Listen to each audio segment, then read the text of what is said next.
You're now listening to the Engage the Rockies podcast, your go-to podcast for local and state issues concerning Colorado.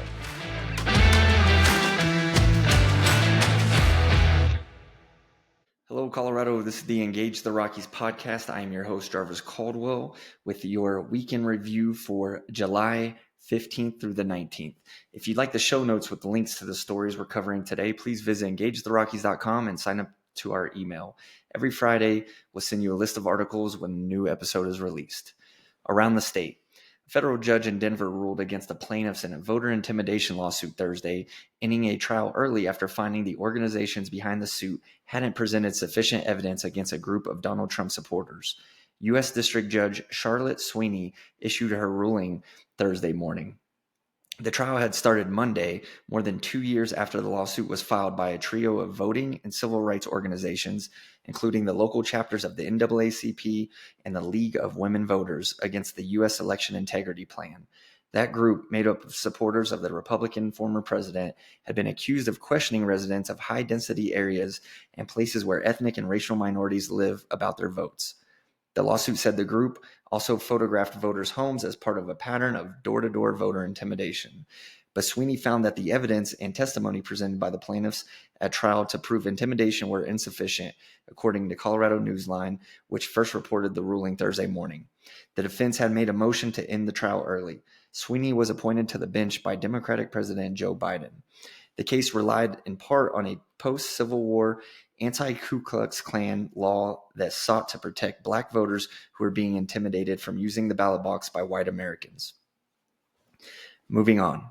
State officials announced nearly $40 million in preliminary awards to build more than 600 subsidized housing units for lower and middle income Coloradans on Wednesday, using some of the first full year of funding from a new statewide affordable housing program. The money is set to help finance developments in Denver, Lone Tree, Fort Collins, Montrose, and Craig. The apartment and housing projects will include rent protections to ensure they remain affordable to tenants who meet income thresholds. The developments would be first recipients of a specific equity funding program through Proposition 123, the voter-approved affordable housing fund that launched last year and is expected to dole out nearly $300 million annually. The housing funded by the money, announced Wednesday, prioritized high-density, mixed-income properties and environmental sustainability, including walkability to public transportation or community centers, electrification, and water-wise landscaping, the governor's office said in the announcement. Those approaches dovetail with the policy approach that Polis and legislative allies have taken to address the housing crisis, including a focus on building more density in urban areas with a particular emphasis on access to transit. Moving on, the price tag on Xcel Energy's $12 billion clean energy plan, which is facing supply chain problems and uncertainty over tariffs, may have to rise, the company said in a Colorado Public Utilities Commission filing. The utility asked the Public Utilities Commission for a 75-day delay in submitting a key solicitation for a clean energy project to address material changes in projects included in its state-mandated clean energy plan. The commissioners granted the extension, but voiced concerns over what the delay portends. While it is not clear how much costs could increase, a 10% rise would lead to customers paying an added $1.2 billion in rates, Joseph Pereira, Deputy Director of the Colorado Office of Utility Consumer Advocate, said in an interview. Under a 2023 state law, utilities have to create a clean energy plan that shows how they will cut their greenhouse gas emissions 80% from 2005 levels by 2030.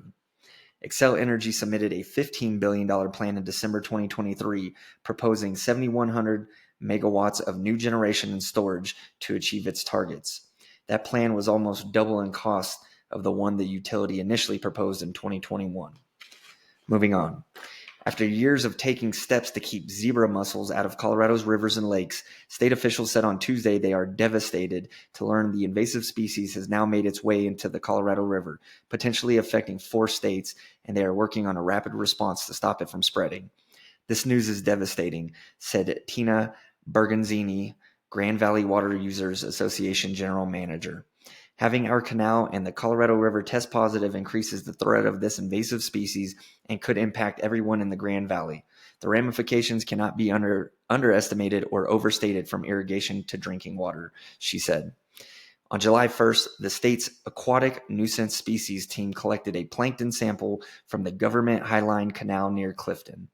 The sample was evaluated at a lab in Denver, where a suspected single zebra mussel veliger was found, officials said. A veliger is the free-floating larval stage of a mussel. At this stage in the life cycle, a zebra mussel can only be confirmed through a microscope. The mussels eat plankton, which takes away from fish that rely on it for food. Female zebra mussels can produce up to 1 million eggs in a spawning season, which is a year. A female zebra mussel can begin reproducing within 6 to 7 weeks of attaching, producing between 30,000 and 40,000 eggs in each cycle. As the mussels mature, they bond to surfaces with byssal threads, making them difficult to remove. A zebra mussel's lifespan is 5 to 6 years. Moving on, U.S. Senator John Hickenlooper said Wednesday that he believes it could be in the best interest of the country if President Joe Biden ends his bid for re-election, though the Colorado Democrat didn't call on Biden to exit the race, instead suggesting that the president could be nearing that decision.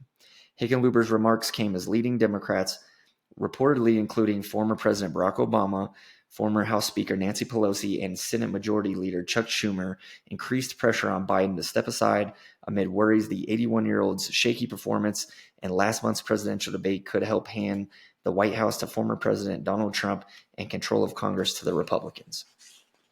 Moving on, a Colorado teacher faced a backlash after expressing disappointment that former President Donald Trump survived an assassination attempt on Saturday. In a social media post, Jennifer Ripper, an elementary school teacher in Jefferson County, said, "Looks like he almost got taken out." "My thoughts exactly," she said in response to a post from someone who had commented, "Damn it, they missed." Her name has been taken off the staff list at Semper Elementary School. She was still listed as a teacher on the school's website on July 15th, but not on July 16th. In an email, a spokesperson for Jeffco Public Schools confirmed that Ripper is an employee of the district.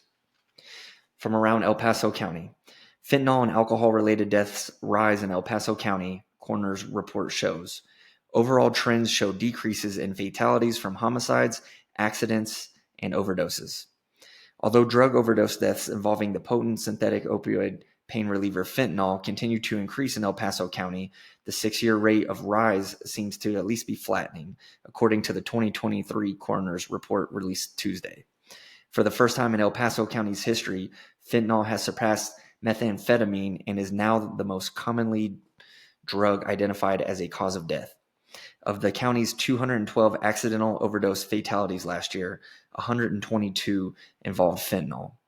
In contrast, of 2019's 130 accidental drug-related deaths, fentanyl played a part in just 21 cases, according to data.